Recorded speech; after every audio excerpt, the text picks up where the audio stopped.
हिंदी साहित्य के महत्वपूर्ण 120 प्रश्नों पर। और ये सभी महत्वपूर्ण प्रश्न आपकी परीक्षा में आने की पूरी संभावना रखते हैं। तो साथियों चलेगा, हम वीडियो शुरू करेंगे। और वीडियो शुरू करने से पहले चाहेंगे कि आप हमारे चैनल पर नए हैं तो प्लीज़ चैनल को सब्सक्राइब जरूर करें। तो चलिए देखते हैं हमारा पहला प्रश्न कौन सा है। व्यक्तिवादी काव्य या व्यक्तिक कविता के नाम से जाना जाता है। व्यक्तिवादी काव्य या व्यक्तिक कविता के नाम से जाना जाता है हालावाद। क्या जाना जाता है? हालावाद। चलिए देखते हैं अगला। इस काव्य में समग्रता एवं संपूर्णता व्यक्तिक चेतनाओं को ही काव्य में स्वरों और भाषा में संजोया गया है।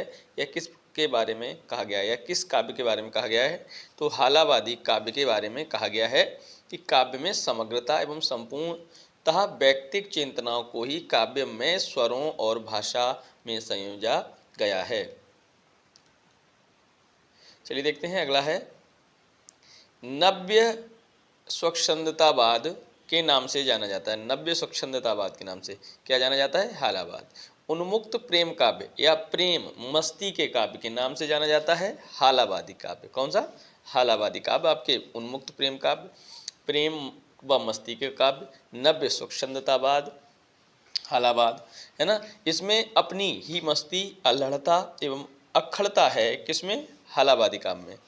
हालावादी काव्य पर किसका प्रभाव है? फारसी साहित्य का या उमर खय्याम का। ठीक है। अब देखिए, छई रोमांस का कवि, छई रोमांस का कवि कहा जाता है हरिवंश राय बच्चन को। छई रोमांस का कवि हरिवंश राय बच्चन को। प्रेम और रोमांस का कवि किसे कहा जाता है? रामेश्वर शुक्ल अंचल। रामेश्वर शुक्ल अंचल को प्रेम और रोमांस का कवि, छई रोमांस का कवि हरिवंश राय बच्चन को। मासलवाद, मासलवाद के प्रवर्तक माने जाते हैं रामेश्वर शुक्ल अंचल। इनके काव्य में रोमांस तो है लेकिन निराशा दुख जनित किसके बारे में कहा गया है? नरेंद्र शर्मा के, नरेंद्र शर्मा के बारे में। हालावाद के प्रवर्तक माने जाते हैं हरिवंश राय बच्चन। हालावाद के प्रवर्तक कौन माने जाते हैं? हरिवंश राय बच्चन। हालावाद का समय काल माना जाता है 1933 से 1936। 1933 से 1936 हालावाद का समय है। हालावादी कविता को व्यक्तिक कविता किसने कहा? डॉक्टर नगेंद्र ने। डॉक्टर नगेंद्र ने हालावादी कविता व्यक्तिक कविता कहा।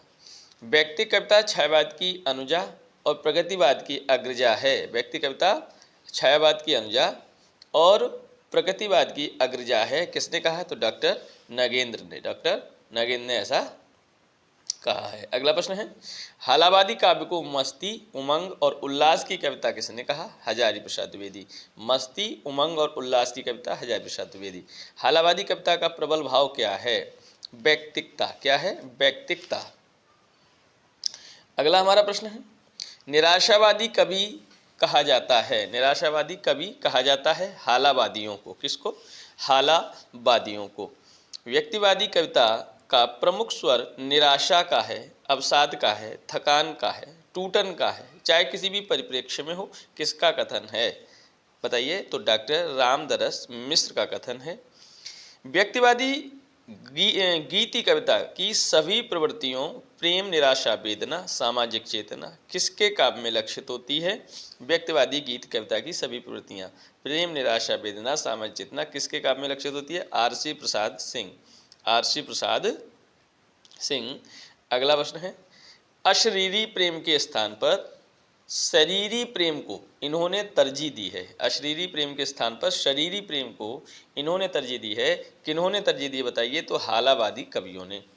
मूलतः प्रेम, यौवन और सौंदर्य कवि माने जाते हैं रामेश्वर शुक्ल अंचल। हालावादी काव्य को छई रोमांस और कुंठा का काव्य, छई रोमांस और कुंठा का काव्य किसने कहा है? हालावादी काव्य को डॉक्टर हेतु भारद्वाज। डॉक्टर हेतु भारद्वाज। हालावाद प्रचलित कब से हुआ? बच्चन की मधुशाला से। बच्चन की मधुशाला से। किसकी रचनाओं में आत्मसंदेह और मृत्यु भय की भावना सर्वाधिक है?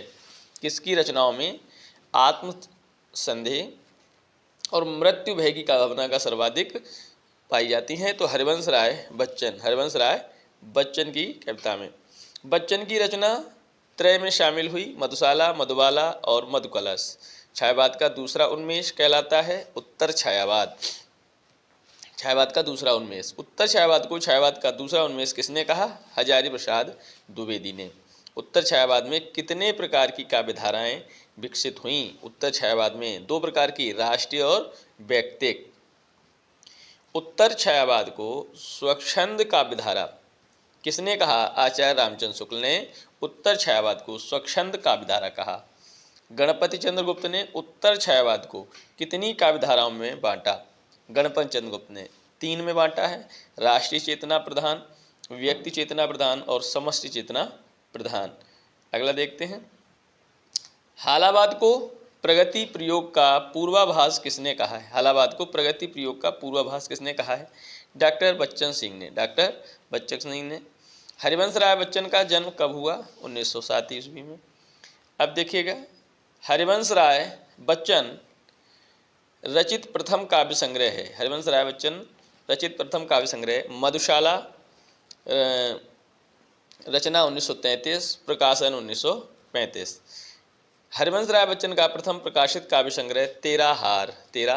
उमर खय्याम की रुबाइयों को अनुवाद किसने किया? हरिवंश राय बच्चन ने। बच्चन को किस कृति के लिए साहित्य अकादमी पुरस्कार मिला? 2 चट्टान के लिए। 2 चट्टाने के लिए साहित्य अकादमी पुरस्कार मिला बच्चन को। बच्चन की आत्मकथा कितने खंडों में प्रकाशित हुई? 4 खंडों में। निशा निमंत्रण में संकलन है गीतों का। निशा निमंत्रण का प्रकाशन वर्ष है 1938। निशा निमंत्रण के गीत कितनी पंक्तियों में रचित हैं? 13 पंक्तियों में रचित हैं। निशा निमंत्रण का प्रथम गीत कौन सा है? दिन जल्दी जल्दी ढलता है। मधुशाला में संकलित रुबाइयों की संख्या कितनी है? 135। मधुशाला की रुबाइयाँ कितनी पंक्तियों में रचित हैं? तो साथियों 4 पंक्तियों में। अगला प्रश्न है, मधुशाला की मादकता क्षय है कथन किसका है? पंत का। मधुशाला में हाला, प्याला, मधुबाला, मधुशाला की 4 प्रतीकों के माध्यम से कवि ने अनेक क्रांतिकारी मर्मस्पर्शी और रागात्मक एवं रहस्यपूर्ण भावों की वाणी दी है। कथन किसका है? पंत का है। बच्चन की रचना त्रय नाम से जानी जाती है, मधुशाला, मधुबाला और मधुकलश। बच्चन के काव्य को कितनी श्रेणियों में बांटा गया है? 4 श्रेणियों में। मधुकाव्य, विषाद काव्य, प्रणय काव्य और राजनीति एवं सामाजिक काव्य। ठीक है, ये 4 श्रेणियां हैं बच्चन के काव्य की। बच्चन का अंतिम काव्य संग्रह कौन सा है? जाल समेटा। बच्चन के कितने काव्य संग्रह पंत के साथ हुए? तो 2 हुए, सूत की माला और खादी के फूल। चलिए देखते हैं अगला प्रश्न। सूत की माला और खादी के फूल संग्रह में कुल कितने गीत संकलित हैं? 204 गीत। 204 गीत। उपर्युक्त 204 गीत बच्चन ने कब लिखे? गांधी जी की हत्या के बाद। कर रहा हूं आज मैं आज़ाद हिंदुस्तान का आह्वान पंक्ति किसकी है? तो बच्चन जी की है। जब तक मानव हृदय में रागात्मकता का अवशेष रहेगा तब तक बच्चन की कविता का आकर्षण चिरंतन एवं चिरस्थायी रहेगा। कथन किसका है? गणपति चंद्र गुप्त का। बच्चन की कृतियों निशा निमंत्रण, एकांत संगीत, आकुल अंतर में झलकता है विषाद। बच्चन की कविता में विषाद का प्रमुख कारण है उनकी पत्नी की मृत्यु। बच्चन के काव्य संग्रह सतरंगिनी और मिलन यामिनी किस प्रकार की काव्य हैं? प्रणय काव्य हैं।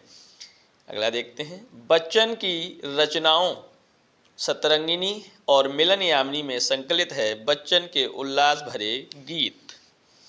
बच्चन की कविता भीड़ का पुनर्निर्माण नीण का पुनर्निर्माण संबंधित है पुनर्विवाह से तेजी बच्चन से। ठीक है, मतलब बच्चन की कविता नीड़ का पुनर्निर्माण। बच्चन ने अपनी रचना एकांत संगीत में इशारा किया है अपने निजी जीवन की ओर। हरिवंश राय बच्चन को बचपन में किस नाम से पुकारा जाता था? बच्चन। मैकबेथ रचना किसकी है? हरिवंश राय बच्चन की। जनगीता रचना किसकी है? हरिवंश राय बच्चन की। 4 खेमे 64 खूंटे रचना किसकी है? हरिवंश राय बच्चन की। बंगाल का आकार रचना किसकी है? हरिवंश राय बच्चन की। और धार के इधर उधर, आरती और अंगारे, बुद्ध और नाच घर रचनाएं किसकी हैं? हरिवंश राय बच्चन की ही हैं। त्रिभंगिमा कृति के लेखक कौन है? हरिवंश राय बच्चन। स्मृति यात्रा यंच नाम किसे जाना जाता है? स्मृति यात्रा तो हरिवंश राय बच्चन की आत्मकथा को। बच्चन की मधुबाला और मधुकलश रचनाओं पर प्रभाव रहा उमर खय्याम की रुबाइयों का। कौन सा कवि हरिवंश राय बच्चन का प्रतिद्वंदी कवि माना जाता है?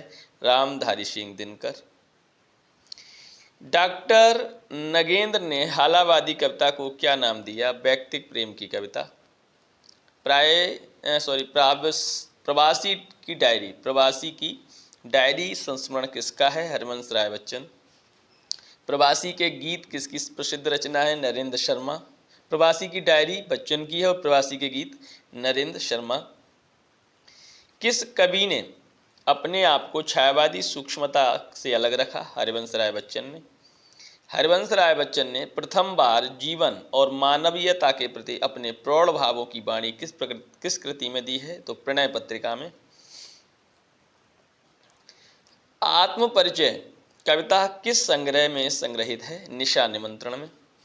आत्मपरिचय कविता की शैली है गेय आत्म कथात्मक शैली। आत्मपरिचय कविता की प्रकृति है गीत।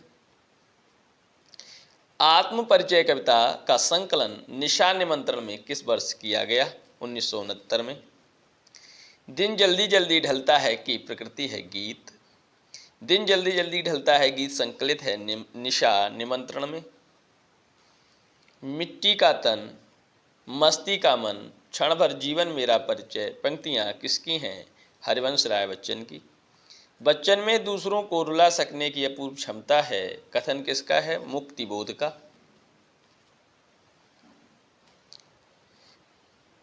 नीड़ का निर्माण फिर कविता का संकलित है सतरंगिनी में। जो बीत गई सो बात गई कविता संग्रहित है सतरंगिनी में। उमर खय्याम की रुबाइयों का अनुवाद किसने किया? मैथिलीशरण गुप्त ने। मधुशाला कृति के लेखक कौन है? श्री कृष्णचंद्र। मधुशाला हरिवंश राय बच्चन और मधुशाला श्री कृष्णचंद्र। हरिवंश राय बच्चन में भगवद गीता का हिंदी में किस नाम से अनुवाद किया था? नागर गीता नाम से। हरिवंश राय बच्चन के गीतों में आए साकी शब्द का क्या अर्थ है? सुंदरी जो अपने हाथों से मधुपान कराती है। इनका काव्य उमर खय्याम के काव्य की पैरोडी अर्थात व्यंग काव्य मात्र बनकर रह गया। यह कथन किसके लिए है? तो हरिवंश राय बच्चन के लिए। क्षीण क्षुद्र क्षणभंगुर दुर्बल मानव के पास जगजीवन की समस्त आदि व्याधियों की यही एक महाषधि है। हरिवंश राय बच्चन के इस कथन में है यही शब्द किसके लिए? तो जीवन रूपी मदिरा। तो जीवन रूपी मदिरा माने मधुशाला की भूमिका जिसे संबोधन नाम दिया गया है, इसमें उक्त कथन है। मधुकर काव्य संग्रह के लेखक हैं भगवती चरण वर्मा। प्रेम संगीत काव्य संग्रह किसका है? भगवती चरण वर्मा। अहमवादी व्यक्तिकता प्रधान साहित्य के रचयिता हैं। अहमवादी व्यक्तिकता प्रधान साहित्य के रचयिता सर्वाधिक प्रसिद्ध हैं भगवती चरण वर्मा। यौवन की इस मधुशाला में प्यासों का ही स्थान प्रिय, यह पंक्ति किसकी है? भगवती चरण वर्मा की। प्रेम संगीत में भैंसा गाड़ी नामक प्रसिद्ध कविता किसकी है? भगवती चरण वर्मा की। हिंदी में मार्शलवाद के प्रवर्तक कौन माने जाते हैं? रामेश्वर शुक्ल अंचल। मधुलिका काव्य संग्रह के लेखक कौन हैं? रामेश्वर शुक्ल अंचल। अपराजिता काव्य संग्रह किसका है? रामेश्वर शुक्ल अंचल। किरण बेला काव्य संग्रह लेखक हैं रामेश्वर शुक्ल अंचल। कटील, लालचुनर, बरसांत के बादल और विराम चिन्ह आदि काव्य संग्रह किसके हैं? रामेश्वर शुक्ल अंचल। अंचल मूलतः कवि हैं प्रेम, यौवन और सौंदर्य के। हरिवंश राय बच्चन के ग्राम गीतों से संबंधित संग्रह है त्रिभंगिमा, चार खेमे 64 खूंटे। नरेश शर्मा के चुने हुए गीतों का संग्रह है प्रभात फेरी। प्रभात फेरी के गीतों का विषय है विध्वंसक गीत, बेहोशवादी प्रेम गीत। नरेंद्र शर्मा की किस रचना को रामविलास शर्मा अनामिका और तार सप्तक के बीच का महत्वपूर्ण विकास मानते हैं? मिट्टी और फूल। भोगीवादी कवि के रूप में किसे जाना जाता है? रामेश्वर शुक्ल अंचल भोगीवादी कवि। किस कवि की रचनाओं में प्रगतिवादी तत्व भी मिलते हैं? रामेश्वर शुक्ल अंचल। रामेश्वर शुक्ल अंचल की कौन से संग्रह में प्रगतिवादी कविताएं संग्रहित हैं? किरण बेला। हम दीवानों की क्या हस्ती, आज यहाँ कल वहाँ चले पंक्ति है भगवती चरण वर्मा की। किस कवि को हिंदी की नवीन कविता का क्रांतिदूत कहा जाता है? रामेश्वर शुक्ल अंचल। रामेश्वर शुक्ल अंचल को हिंदी की नवीन कविता का क्रांतिदूत किसने कहा? नंदू दुलारे वाजपेयी ने। कलापी संचयिता जीवन और यौवन, पांचन और प्रेम गीत काव्य संग्रह किसके हैं? आर.सी. प्रसाद। हरिवंश राय बच्चन का संग्रह आधुनिक कवि कितने भागों में विभक्त है? आपका 7 भागों में। हालाबाद का नामकरण करने का श्रेय किसको प्राप्त है? रामेश्वर शुक्ल अंचल। आत्मानुभूति के कवि कौन माने जाते हैं? हरिवंश राय बच्चन। कवि सम्मेलनों में गायन परंपरा किसने शुरू की? हरिवंश राय बच्चन। हरिवंश राय बच्चन ने निशा निमंत्रण कब लिखा? उनकी पत्नी श्यामा की मृत्यु के बाद। बच्चन के अधिकांश काव्य में उनकी आत्मकथा के पन्ने बिखरे हुए मिलेंगे। यह कथन किसका है? सुमित्रानंद पंत का। मेरी कविताओं की आधी सदी, चुनी हुई कविताओं का संकलन किसका है? मेरी कविताओं की आधी सदी, हरिवंश राय बच्चन का।